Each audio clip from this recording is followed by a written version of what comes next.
God, this is almost a professional podcast. Nah. Well, then we have to stop. Yeah, really. Wait, doesn't professional mean you actually get paid for it? Sorry, I laughed a little too hard, a little too long at that. yeah, you did.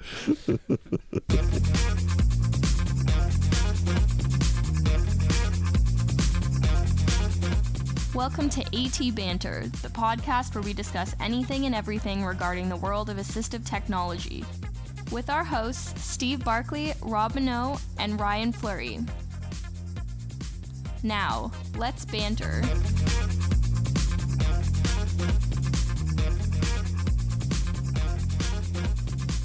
Hey, and welcome to another episode of AT Banter. Banter. I am Rob Minot, and today joining me are Ryan Fleury. Howdy. And Steve Barkley. Aloha. And here we are once again in the Guitar Dungeon. Hey, guess what we did yesterday? What did we do yesterday? Well, you were there. Was I? Yeah, you actually were. I was in a basement somewhere, that's all I know. We had a big photo shoot. Well, I shouldn't say big. Yeah, topless on bearskin rugs. Oh, wait, sorry. That was my dream last night. Yeah, that's next year. We'll do boudoir photos. Ew. Listen, okay. Thanks for giving me a year to get in shape. Listen, if anybody out there wants AT Banter boudoir photos, email us atbanterpodcast@gmail.com. If we get 10 people emailing us saying that they want boudoir photos, we'll do it. He'll do it. Wow. Yeah, I was just going to say, is he allowed to speak for both of us? Come on. How badly do you want emails? Come on. You're right. I am kind of desperate for email. Yeah. No, it was fine. It was good. It was kind of fun. I've never done a photo shoot before. And you came off like a rock star. I know. Yeah. So the photos turned out pretty good. Except that we all look like a bunch of angry uncles. Well, yeah. Did you see the photos already? Yep. Oh, yeah. really? Yeah, he sent drafts. Oh, nice. Yeah, I don't know. I thought for the majority of them turned out pretty good. There's a couple that the ones with the mics didn't turn out all that well. Yeah. But yeah, it was a thing. We got some more Instagram photos on our feed through it. There you go. So, yeah.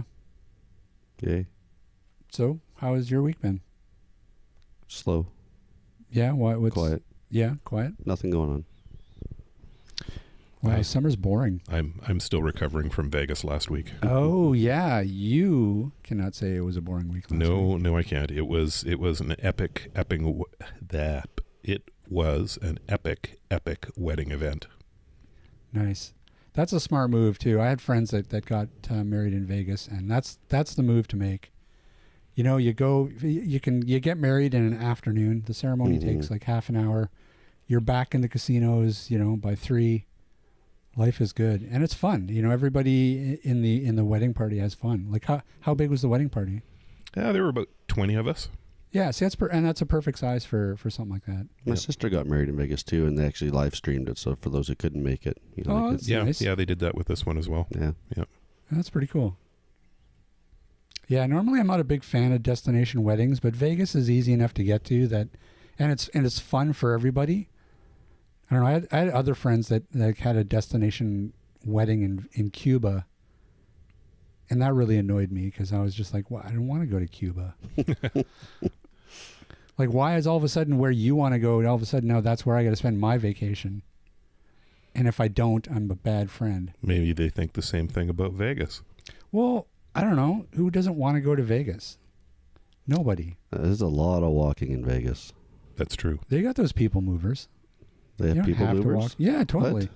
I think they've got like moving walkways and stuff through most of the... Not everywhere, no. There's a lot of walking I did in Vegas. Don't they have a flying car there now? They do. Well, it's not there yet, but they're going to be testing it out there. Yeah, so there you go. There you go. Hey, Ryan. Rob, What the heck are we doing today? I don't have a clue. Yes, you do. I have no You're idea lying. what we're doing today. Stop, you're lying. I don't know. You're lying, dude. I'm not. How can you not know? I don't know. We're talking to Debra Ruh. Well, there you go. Sina, you know. Well, why don't you know? This is your house. This is my house. Doesn't mean I know everything. Yeah, your wife will back that up. That's right. Absolutely. Yes, we're talking to Debra Ruh, who is the CEO and founder of Ruh Global Communications, which is a company that focuses on global disability inclusion and consults on issues of accessibility with governments and institutions all over the globe. A very big deal. Very, very busy lady and very, very instrumental in the accessibility field in North America and I would say the world. Well, it's got global right in her name, right? So this is a heavy hitter. So we got to be on our good behavior today, which Steve already has. Well, both Steve and Ryan have beers in front of them, so it's probably not a good sign. Well, after the beer, I can bring the tequila down. No, No? Alrighty. no. Ba-da-da-da-da-da-da. Okay, I'm going to call her, guys. All right. Okie dokie. Hello. Hi, Deborah. How are you? I'm doing good. How you doing? I'm doing well, thanks. I guess I'll just start out to say thanks so much for joining us today. Yeah, thank you for having me. It means a lot. You are one of the, accessibility field's heavy hitters in our opinion. We've kind of stayed in tune with you and Neil with Access Chat. It's an amazing show. Thank you. It's a real labor of love, and I know you know how that is. Absolutely. So you know what? Let's go back to the beginning and just talk a little bit about what got you into the accessibility field originally. I have a daughter. I have a daughter and a son, and my daughter is now 30 years old, and she was born with trisomy 21, commonly referred to as Down syndrome. And whenever Sarah, her name is Sarah, and when Sarah reached the middle school in Virginia, the experts came in and we started talking about employment. And I was really surprised at how low the bar was being set for her. And pretty much at the age of 13, the experts were saying, she would never add any value at all in the workforce, which surprised me because she really is quite capable of doing all kinds of things. And I really woke up to the fact and the plight of many people with disabilities being really included in the workforce. And so that's what started it. So I thought, well, how hard could it be to start my own business?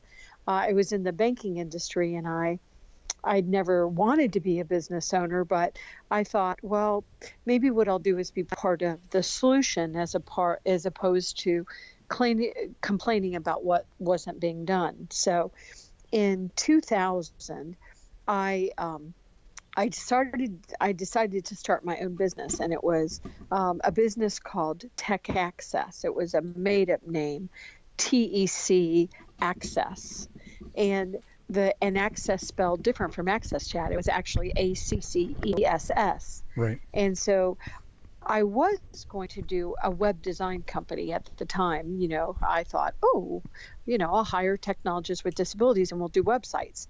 And I started learning about some of the laws that were passing and being updated in the United States. The Section 508, part of the Rehabilitation Act, which was certainly one of the most important laws at the time. And I thought, wow, wouldn't it be really cool, instead of us building websites, maybe we would work with organizations to make sure the websites were accessible. And who better to do it than somebody that is actually has that type of disability that, you're trying to make your website accessible for. Right. So that's how it started. And approximately what year would have that been? That was the company started in 2001. And it started officially in I planned it starting in 2000, but the company started in 2001.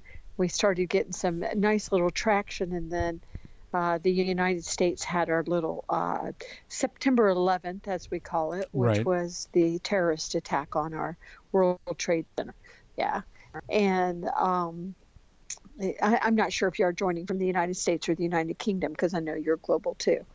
Yeah, we're in Canada. But you're in Canada. All right, even better. We love Canada, and I know that. I know that. I forgot.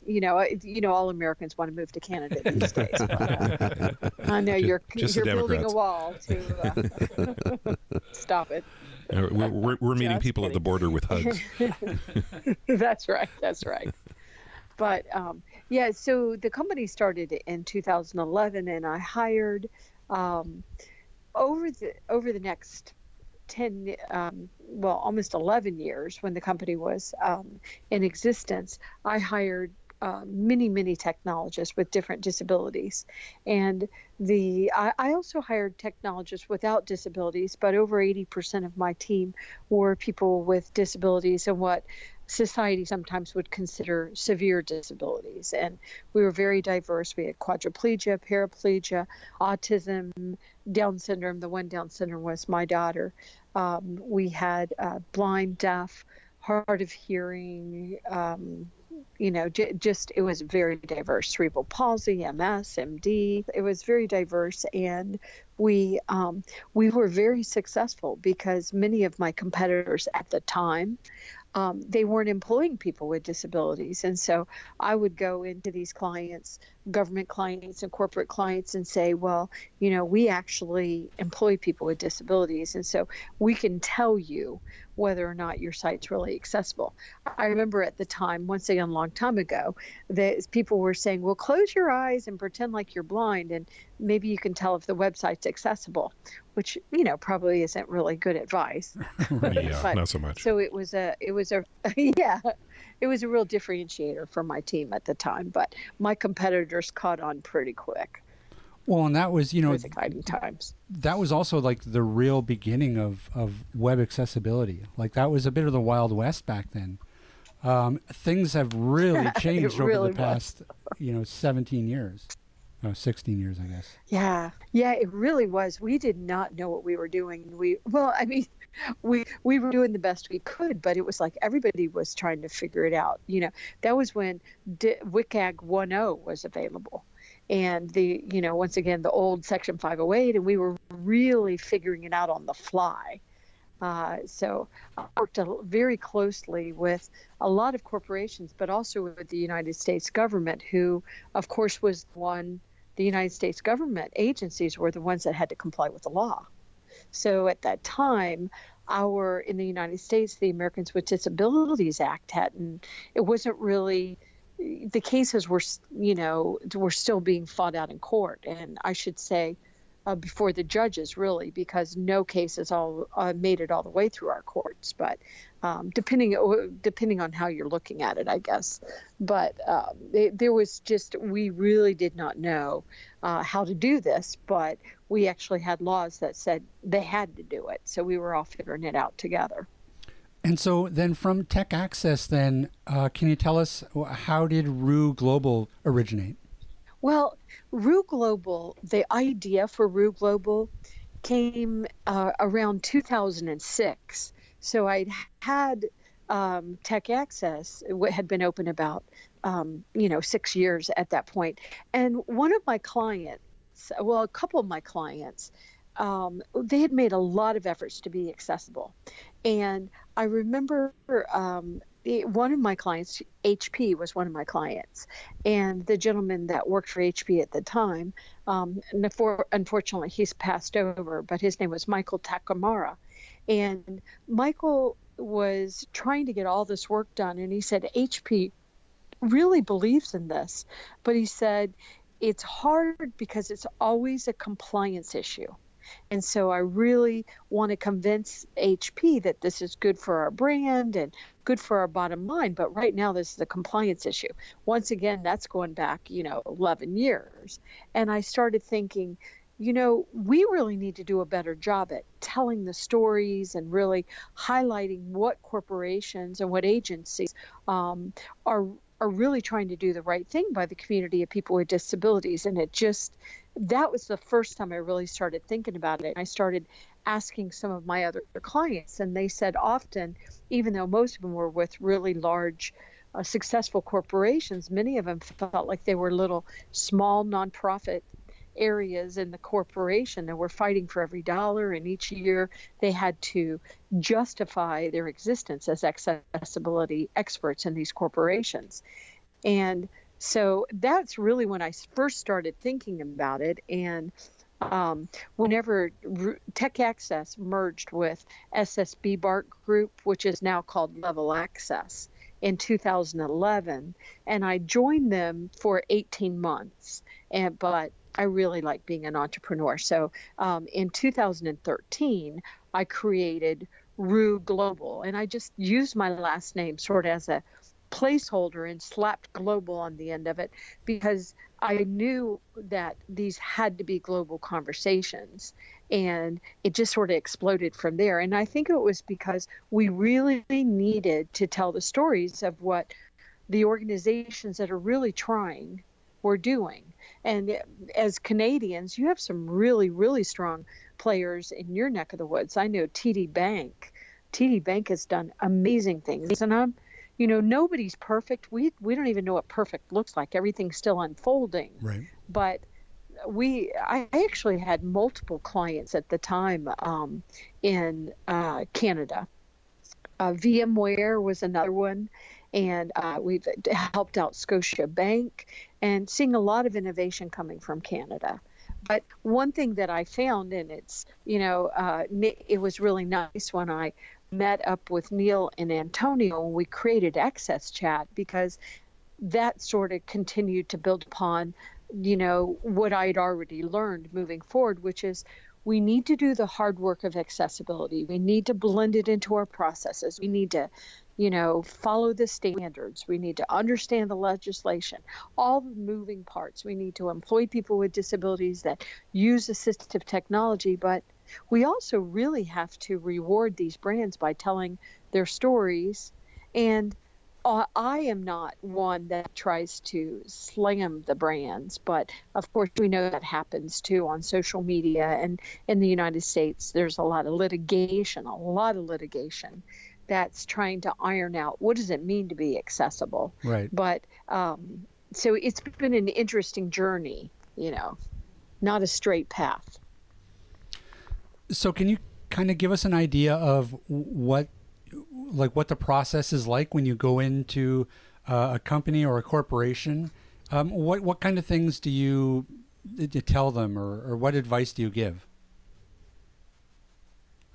Well, what's interesting to me is that whenever I was with Tech Access, it was, not easy. I don't think accessibility is really easy, because it's just so multidimensional and multifaceted, and so many people are impacted, and the technology moves so fast, all the different things that make up accessibility. And so we would go in, and we would, are you accessible? And let's look at your website. And by the way, this isn't just about website. You also need to make sure your products and your services, your apps, all those different things.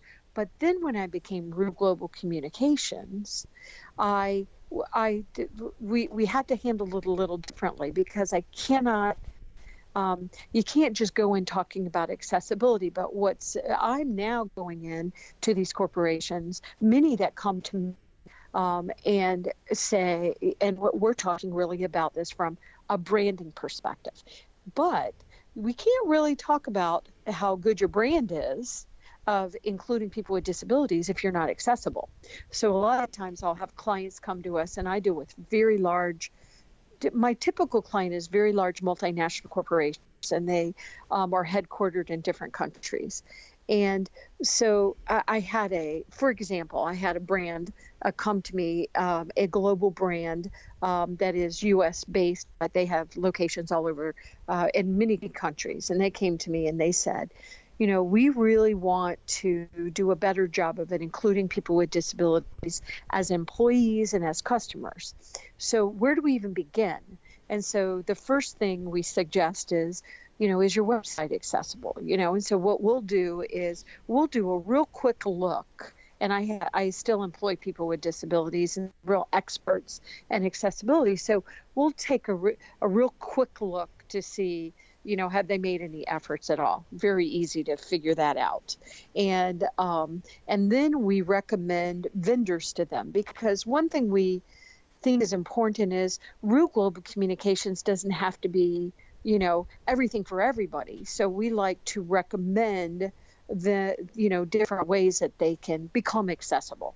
We'll recommend different vendors they can use, or we'll recommend training that's out there, or we'll just give them a sort of a plan on how to get accessible. But we always say you don't want to start telling your story until you're accessible, because you're going to fail really bad. And if you're in the United States, you might be publicly embarrassed, right. Which, is what we do in the U.S. And so, but we're making progress. We dabble in that here we'll too. Sue each other, and yeah, yeah, y'all know how that is. So it's sort of a different process than what we would do in the past. And so first of all, we make sure that, and I mean this respectfully, but they have a story to tell, because we don't want to tell your story at Global Communications if you're not truly including people with disabilities, because that is who we are. We're this community. So we really try to help them understand, and by the way, everybody has a story to tell, but it's just in different stages, And so we take a look at, we almost a snapshot of where you are now, and then where do you need to be, and then how do we still tell the story. And the story is always it can always be an interesting story as you talk about the phases, because not only did your corporation, for example, learn as you walk this path of accessibility, but look at all the opportunity opened up for all of your other employees without disabilities, or your employees with invisible disabilities, or the other stakeholders, including the vendors and your clients and your customers, and the potential for new customers. So we help them create a plan of attack of where they're going and how they're going to really make sure that people with disabilities are really meaningfully included, and they're accessible, and they stay accessible, which is very hard sometimes. And do you feel like the attitudes have changed over the past 10 years? Because it's been our feeling that, 10 years ago, accessibility was... It was an add-on. It was an add-on, or it was it was something that a corporation had to do at a cost. But these days, it seems like a lot of corporations have realized that, hey, you know what? The more accessible we are, the actual better our bottom line is going to be. I totally agree that it has changed, and I'll give you a little example. I'm an author, and I've written a couple of books. I wrote one on social media, because I love social media, and I wrote one on tapping into hidden human capital, and I tracked corporations all over the world. I wanted it to be a global book, not just a U.S.-based book. And so I tracked corporations that were employing people with disabilities. And of course, I talked about accessibility, because I think the United States forgot that we were part of the rest of the world. And that's why my work, it has always been so important to me to do global, always do it from a global perspective, because I always thought, it was a mistake to only do it from a U.S. lens. We're all involved. I just think it's a mistake to only look at this. I realize I'm preaching the choir here. Y'all get that. But a lot of times when I first started doing this, that's one reason why, once again, I put global on the end of my name, because I wanted to make it very clear that I was going to have global conversations, not just U.S. based. I love being an American in the United States. I love living in the United States most of the time, but I'm a little less confident in the United States right now. as is many other people in the world. Because you work, across the globe, how do different countries differ in terms of accessibility? Like, who's sort of in the lead right now in terms of accessibility?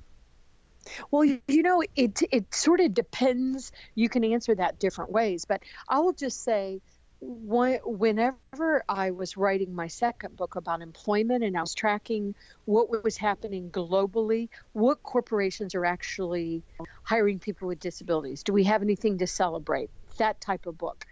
All of the American companies, the U.S.-based corporations that I reached out to, many of them good friends of mine, they refused to be in the book. They said, "Are you kidding me, Deborah?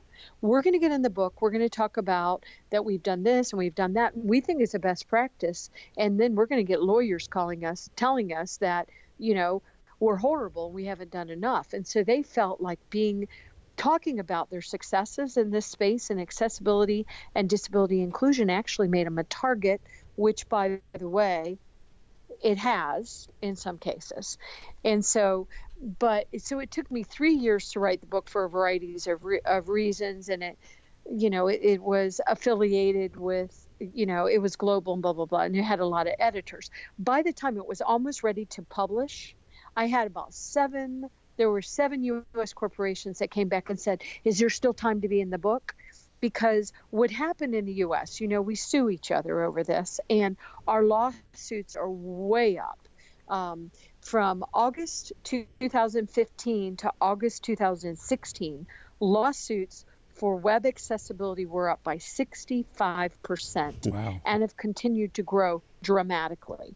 And we've had some very interesting landmark cases, like a recent one with Winn-Dixie. And so we're seeing some in Hobby Town, I forget what it is, but yeah. And so we've had some very interesting results. So what corporations have figured out is that if they don't tell us their story, whether you're in the U.S. or not, if they don't tell us their stories through social media, through marketing, through, doing your, getting accessible, blah, blah.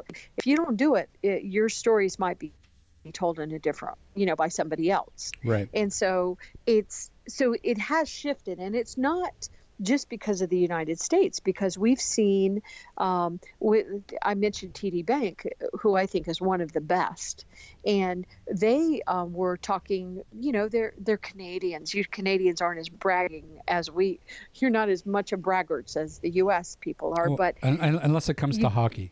That's because we're awesomer. Right, that's right. And my husband's from Buffalo, so I get that, and he did summers in Canada. But so what's happened is all of these moving parts, and corporations like TD Bank or Barclays Bank in the UK, and others, as they started talking about this from, this is good for our brand, this is good for our business, this is, we feel it's the right thing to do because we want any customer that wants to work with us or bank with us or buy with us to, work with us. That all put pressure on the corporations in the U.S. Plus, the U.S. corporations realized that the lawsuits they're not going to get better. They're going to get worse. And part of doing business, this is always funny, but part of doing business in the United States is being prepared to be sued, because we do it so much in the U.S. And if you're a big corporation, you have lawsuits filed against you constantly. It's just part of being in business. And so the U.S. corporations actually have started being, from the beginning, they were trying to be very innovative. They didn't want the government to tell them, they wanted to be able to self-certify that they were accessible.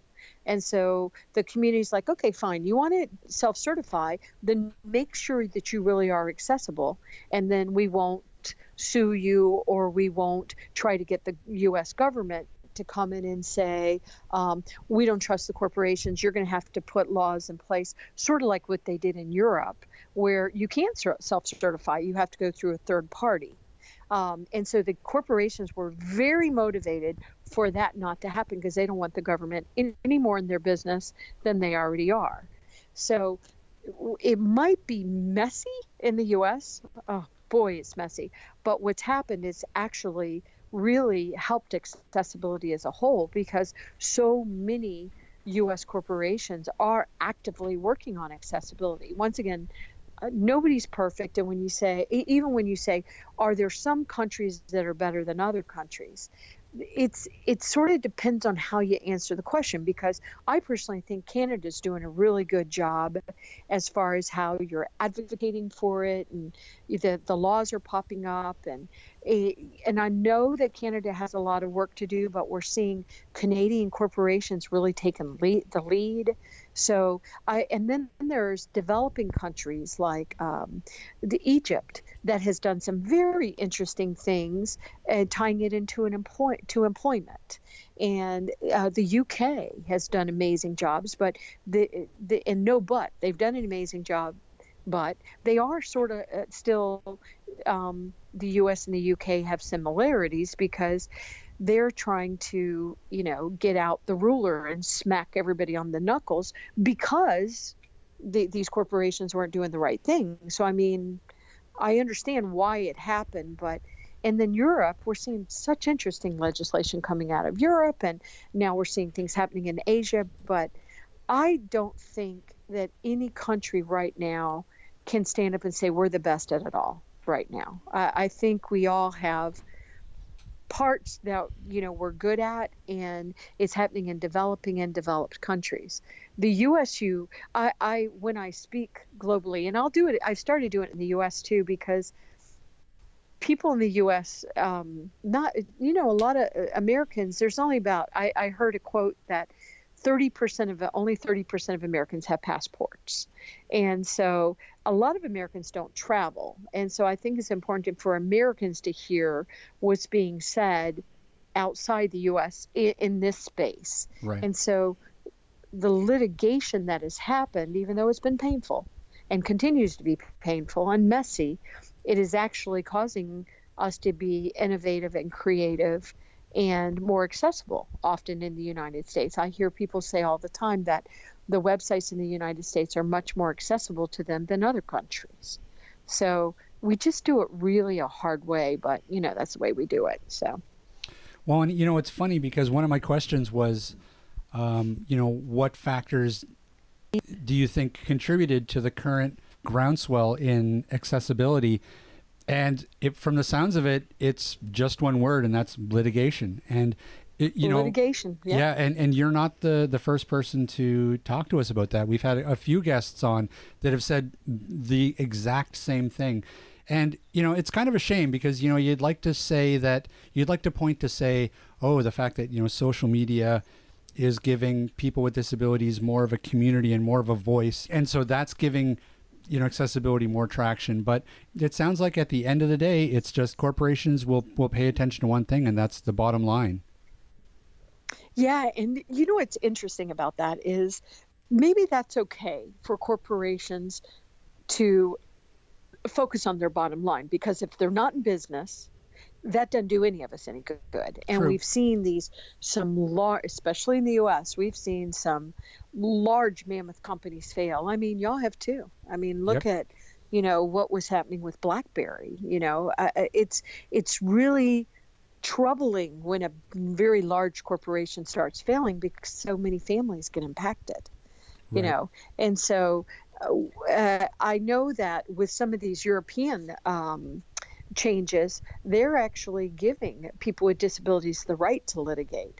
Whether or not they're going to litigate in the aggressive way in the United States does, which I assume not, but it does seem to be that, first of all, you have to force them to do it. And then, but now I think enough time has passed, and these U.S. corporations are realizing, and I shouldn't say just U.S., because these multinational corporations that might do business in the U.S., they're realizing that they have no choice. They have to do this. And by the way, there are all these benefits that they're getting from it, which they weren't expecting. Right. So the corporations now are being some of the biggest advocates for this, because they're like, wow, when we make things accessible, it improves access for every one of our clients. And we're finding our clients are actually using our technologies more, Right. which save us money, which improve the bottom line. So it's interesting how we get here, as always. Yeah. But I'm very, very optimistic. And now we have corporations coming to us as a global communications company saying, we want to tell our stories. We want to. And the other day I was talking to a new client, and they introduced me and they said, Debra Ruh is a well-known advocate, blah, blah, blah, blah. And I said, I'm going to change the word advocate to strategist, because I'm a strategist that helps corporations tell their story and meaningfully include people with disabilities in their workforce and their customer base and the accessibility, all those things. But in the United States, corporations view advocates as people that sue them. And so I don't want these corporations to view me as somebody that's suing them. I want them to view me as somebody that can help them be successful at including all of us. And by the way, your entire business will benefit from this. I'll give you an example that I thought was very interesting. I was talking to Cisco, Patrick Ramez of Cisco the other day, and they're doing some very interesting things of including people with disabilities in workforces all over the world. And one thing that they found with this group of individuals that were blind that they hired in Bangladesh, Right. a couple of things happened that surprised them. They expected that these employees would be loyal and appreciative, because it's very hard for them to get other jobs. So, and most of us appreciate our jobs. They expected them maybe to be innovative and problem solvers, because they're blind and they're living in areas that are very inaccessible. But they didn't. There were two things that caught them by surprise. I'm going to write about this, but one is that the problem-solving skills actually helped them be more productive than their counterparts that weren't blind, which really surprised them. And they have numbers and statistics that are showing it 200% Wow. more productive. I know, it's really interesting. But then another thing they found, which I don't think any of us thought to consider, the empathy that these employees have for the customers are some of the strongest that they've ever seen. And they get more customers being satisfied with them and happy with them, because the customers feel like they understand them, because these individuals are empathetic. They've walked really hard walks often. It's just unfortunately the nature of, the way it works in our world right now. But that part is fascinating. And so you start talking about these type of gains, and the corporations they get really excited. There was an example I gave in my book, Tapping into Hidden Human Capital, of Canon. Canon did this project, and it was a great project. It was back in 1998, and they employed a small team of individuals with intellectual disabilities to take cameras, and when you returned them because the camera stopped working, they would take the camera, they would dismantle the cameras, figure out which pieces were good, which could be refurbished, and which could be disposed of in a responsible way, because Canon's very interested in sustainability in the environment as well. And so the first year they made about $19 million doing this, rather than taking the cameras and throwing them in the landfills. So that's a success. Yay. Well, but something else happened that really surprised Canon. And they found that in this location outside of Chicago, Illinois, where they were doing this small pilot group, the entire productivity for the entire plant went up by about 36%. And like all corporations, if one area, one plant, one manufacturing, whatever you call it, 36% is substantial.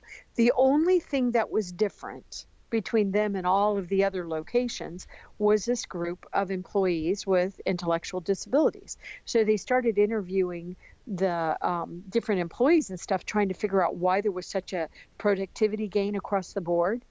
And the employees started saying, we're really proud. I love that I work for Canon and they hire John, who has Down syndrome, or Diane, who's blind, and the employees were proud. And when employees are proud, their productivity goes up. Mm-hmm. And so things like that, corporations are starting to realize these things. And how we got here, did we sue each other? It doesn't matter.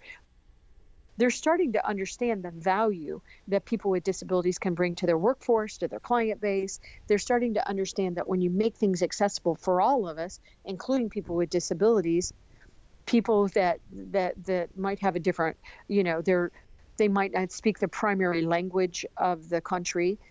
There's benefit to them. There's benefit to people like me that have slow Wi-Fi, and so there are all these benefits to people that are, aging, and, senior citizens and stuff. So I think that's what's happening. The corporations are starting to realize there's real benefit to including us in these conversations, to make the efforts to include us and their customer bases and their employee bases. So, but I guess we just had to walk this real messy path to get here. So let's talk a little bit about social media and how that has perhaps factored into things.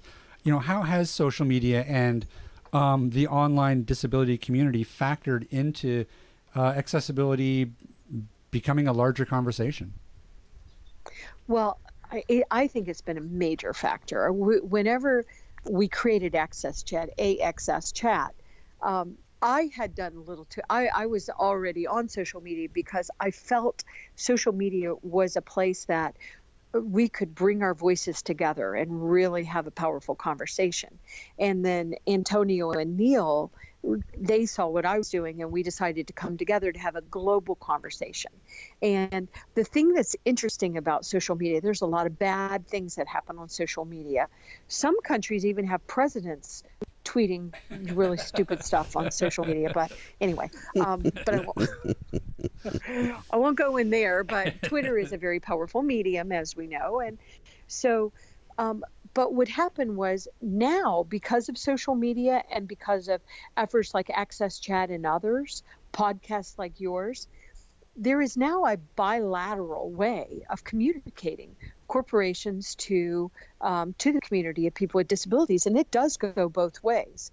Whenever a corporation, just using corporations for example, whenever a corporation does something that's negative or positive, we see it all over social media.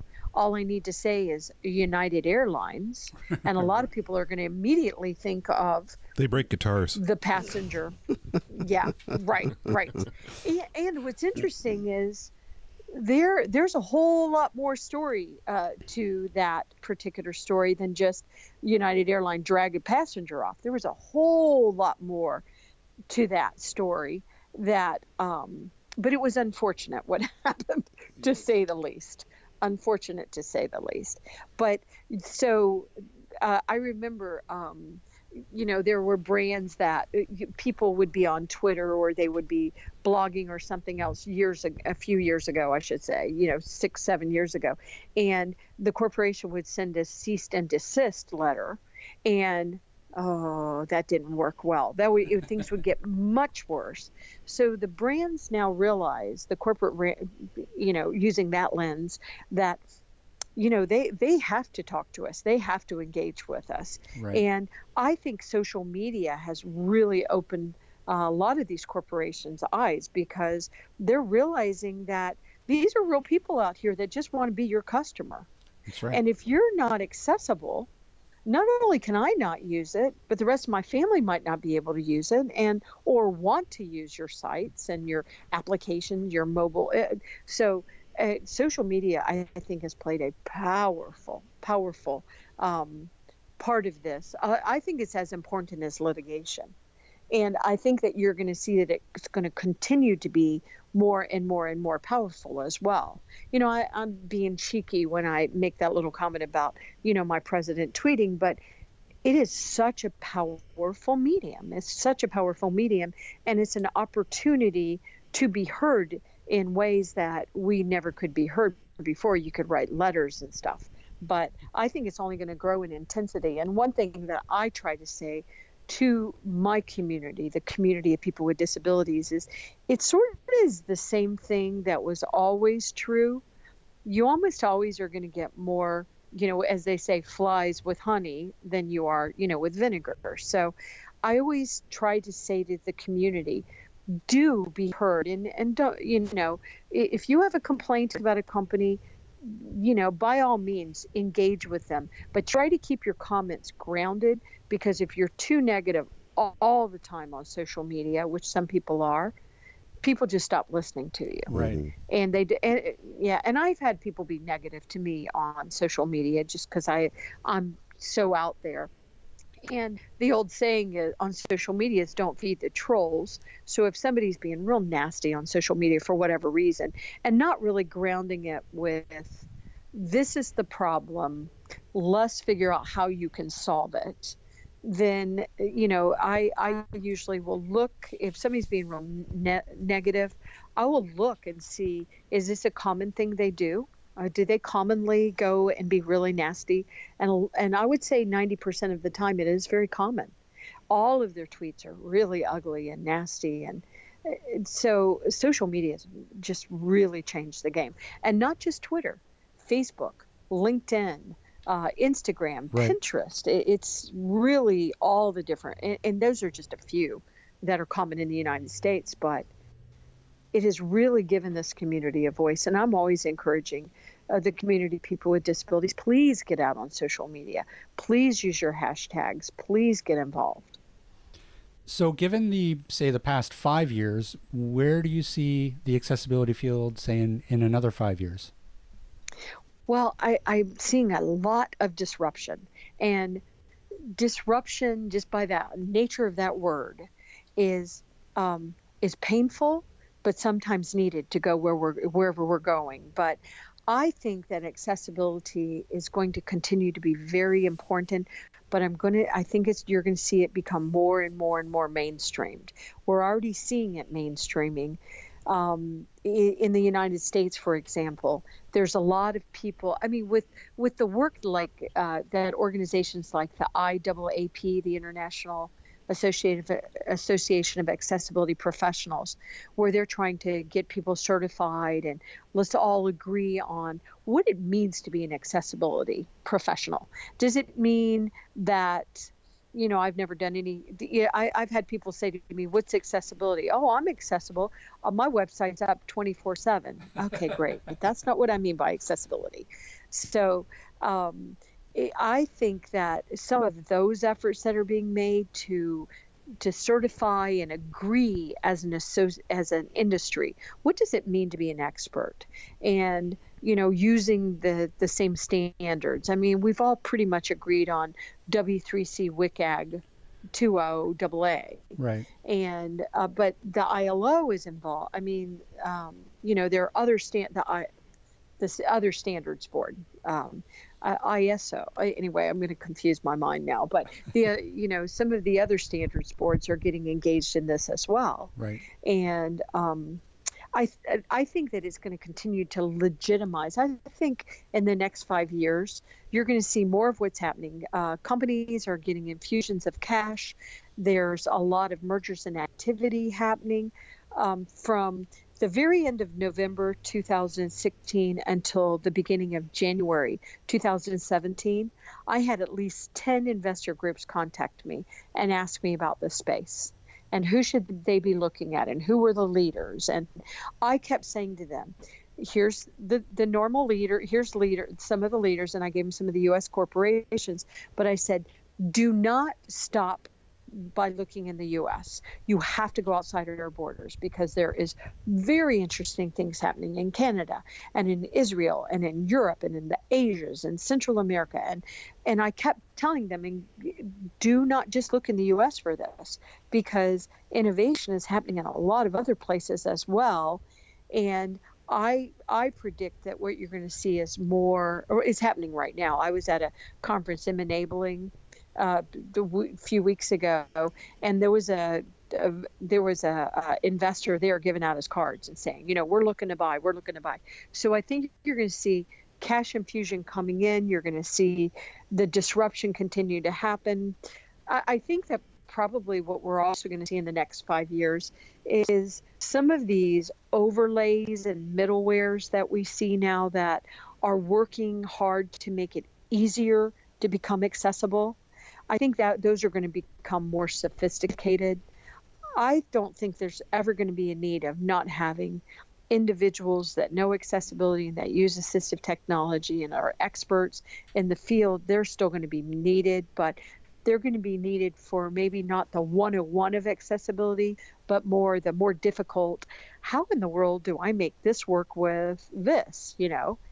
More technical, exception based. So right. I think we're going to become more sophisticated as the industry continues to evolve and grow. I love this topic. And even though I'm, quote, disability. Oops. Even though I'm, quote, gone. Oh, no. Come back. Oh, no, come back. There she is. Hello. Sorry. Even though I'm clicking. It's the digital divide is alive and well in Virginia too. But you can't make any assumptions. Our infrastructure is so old in the States that please pray for the U.S. Please pray for my beautiful little country over here. But believe me, we do every time we see the news. Yes, we do. Yes. And don't think that most Americans are absolutely mortified about what's happening. There's a very small vocal part that isn't, but most of us, Yes. Yeah. They're very polarizing times. Oh, it really is. And it's a shame. You know what? Yeah. Well, yeah, because it is a shame. The more polarized you get, the less likely you are to actually have a conversation. It's just, you just look at the other side and just scream at them, and nobody's minds get changed. Yep. We were such, and we still are an amazing country, such an amazing country, but we've had a really hard walk, over the last 30 years. We've some people might even say it started at September 11th, but I think it was before that. So it's been, I think we're trying to evolve. I really, really, really believe we're trying to evolve, and that we'll be better for same thing with our industry. It's been a tough industry walk, but I think in the long run, we're going to all be better for it. But I'm an optimist, so.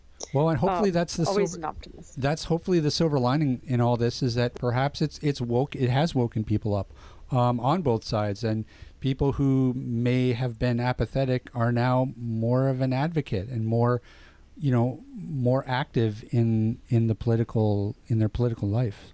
The part that disturbs me most about it right now is that I don't hear people in the States, in the political arena, the politicians themselves. I don't hear them talking about taking the money out of politics. And I think that's the one thing that has to happen for the insanity to stop. It's so true. That's so true. And I have often said, can we please look at what the Canadians are doing? Because you're doing it so smart. You don't have all that lobbyists. And these politicians in the U.S., they don't have a chance. I mean, they need these rich people to win, and then they have obligations to them. Yeah. And until we take the money out of politics, which we have seen other countries do successfully, And then we'll get a Justin. I want Justin. I love him. I will send him over. You can have him.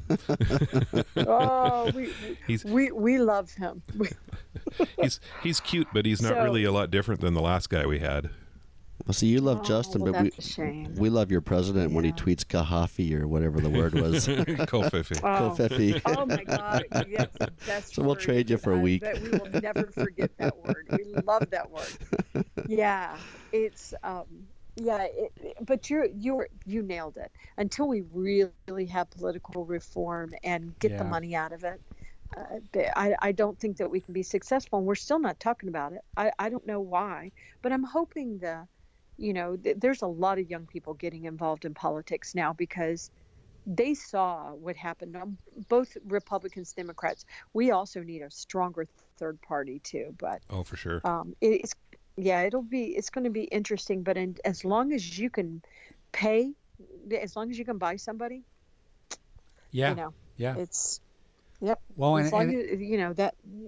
And as long as politicians, as long as their motivation is to get reelected because they don't want to lose their job, it's just, they're going to make decisions based on that and not based on what's potentially right. Right. I know that I don't know why anybody would go into politics right now, but I'm glad they still are, but we're awful mean to our politicians and the politicians, deserve it some ways because we get nothing done, but our system is now being used against all of us. So we got a lot of work to do, but and I guess we like to do things messy. So, but we're really smart. And I think, I just have to be optimistic. Otherwise I can't get out of bed. I just will, I get very depressed. And, so I have to be optimistic and do my part. What is my part? And it can't get much worse, I would think. Yeah. Let's hope. I'm afraid to say that anymore because I used to say that and then it did. I used to say, come on, we would never do that. Are you kidding? That's ridiculous. Yeah. And so I was like, I believed our media when they said one candidate was going to win by landslide. So yes. Yeah. It's been a real eye-opener for a lot of Americans. So well, keep fighting the good fight. No matter what happens, please keep rolling out Sean Spicer because that dude is hysterical. Oh my God. He is. My God. I think once it's all over, he's going to have his own talk show, a late night talk show, or he'll late night with Sean Spicer, or he'll run for president. Yeah. Oh yeah, absolutely. Because anybody can run for president. Apparently, yeah. It's like, yeah. You don't even have to be remotely qualified anymore. The Rock. No. Let's get Dwayne Johnson in there. It's amazing listening to him talk. I just am sometimes. I just don't know. It's funny. You know what? I'll take whenever y'all had and I know he's passed away, but the Toronto mayor. Oh yeah, Rob Ford. Yeah. Watching that, we were shocked because we're sitting here watching and thinking, that can't happen in Canada. Those are our smart neighbors. And so we were like sitting back, sometimes amused by it.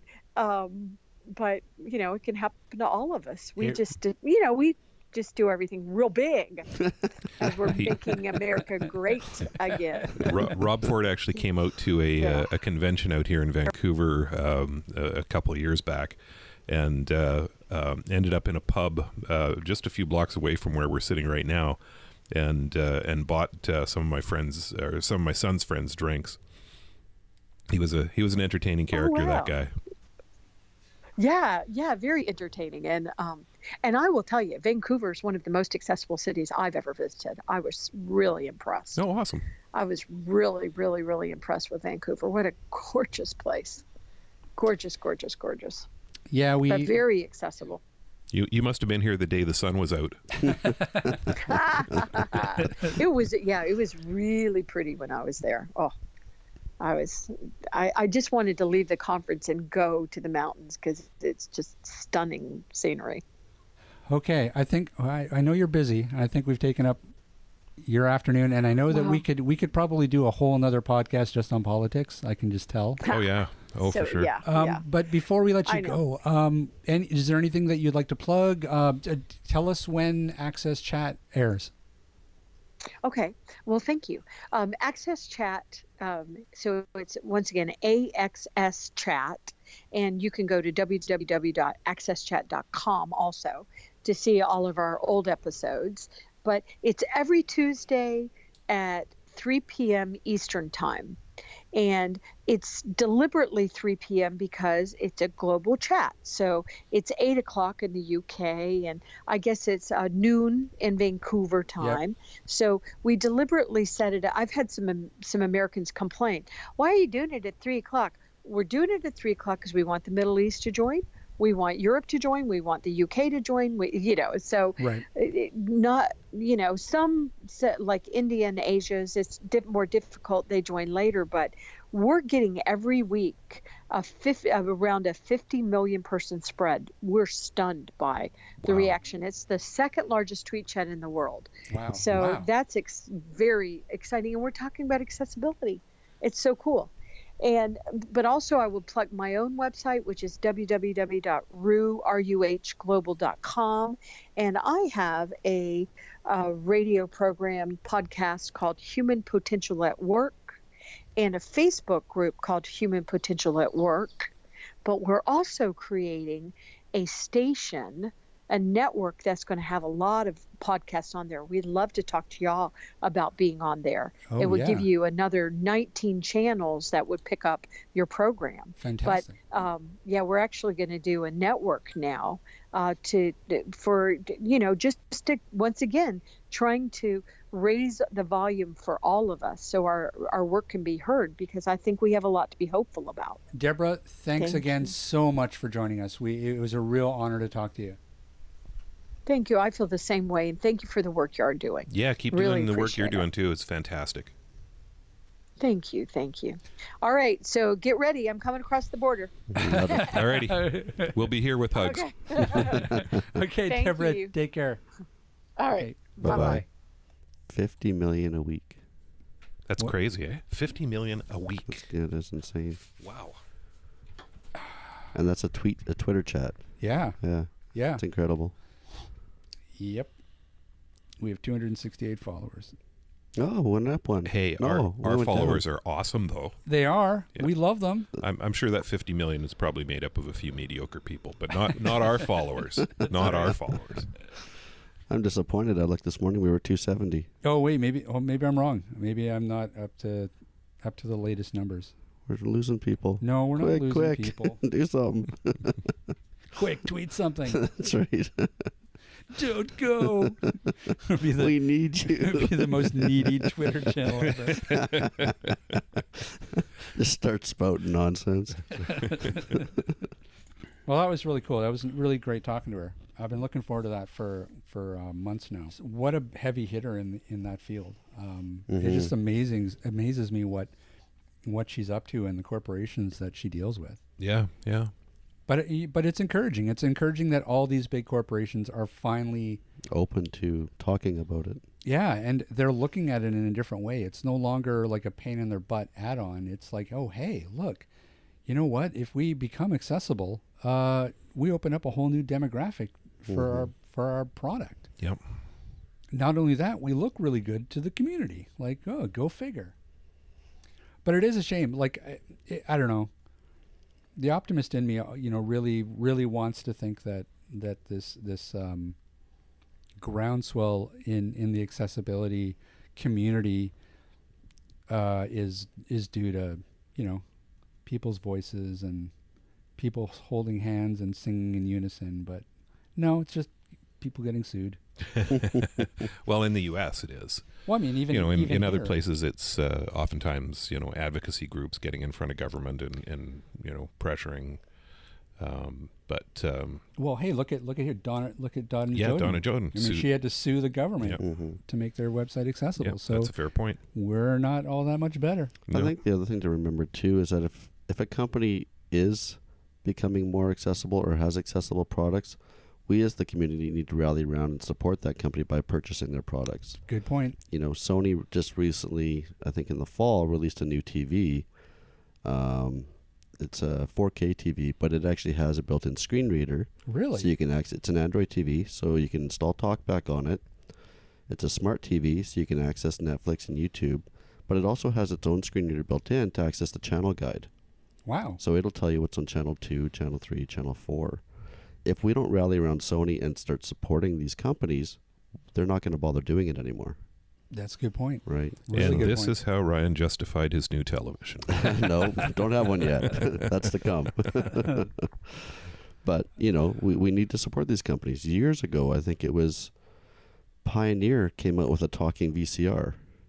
Yep. You know, and not a lot of people went out and bought it, or maybe they weren't aware of it, of its availability, and, you know, discontinued. Well, I wasn't aware of this TV until you just mentioned it right now. So, And I heard about it from Jonathan Moson's podcast. Huh. Yeah. so yeah, that's something we should be spreading the word about. Yeah, Yeah. well, let's talk about that in a future show. We'll Yeah. get all the specs and we'll talk a Mhm. little bit about that because that's interesting. Yeah. Let's get the product designer for it on. Maybe we can get a demo of the TV. Yeah, there you go. Oh, Have them sweet. send us one. Yeah. Rob now needs you're thinking. Rob needs a new TV. I do, and someone to mount it. So it's not crooked. That's right. Hey, Ryan, Rob, where can people find us? in Vancouver. Where else? In my basement. All right, fine. They can find us online at www.atbanter.com. They can also email us if they so desire. If they email atbanterpodcast@gmail.com. Did you notice that dramatic pause? That's That's twice today all you got it was. right. It was a dramatic pause. It's awesome. Yeah, hasn't blown it yet today. No, Wow. I'm a Fancy. professional. must be the ginger ale. No, it was that photo shoot that we did. I feel like a professional now. So That's all it I've took. got a professional headshot now. So I'll give you a headshot. All right. Now there's there's other places they can find us too. You know. oh, do tell. Yeah. No, I hear there's this thing called Facebookies, where apparently you can put your face up and bet on races. And there's this place called Twitter, where Donald Trump hangs out. Yes, POTUS. POTUS, yeah. And there's Instagrams, which is like a Candygram, only it's instant. Right. And let's see, what else we got? Oh, we got a YouTube channel. Yeah. Yep. Yeah. We do. And what else we got? We got That's anything it. else? No, Is that I it? think that's it. Yeah, that covers it. All right, let's get out of here, guys. Well, thanks everybody for listening as usual. I have been Rob Minot. And I've been Steve Barkley. And I'm still Ryan Fleury. And we will see everybody next week. This podcast has been brought to you by Canadian Assistive Technology, providing low vision and blindness solutions across Canada. Find us online at www.canasstech.com. That's CANASSTECH.com.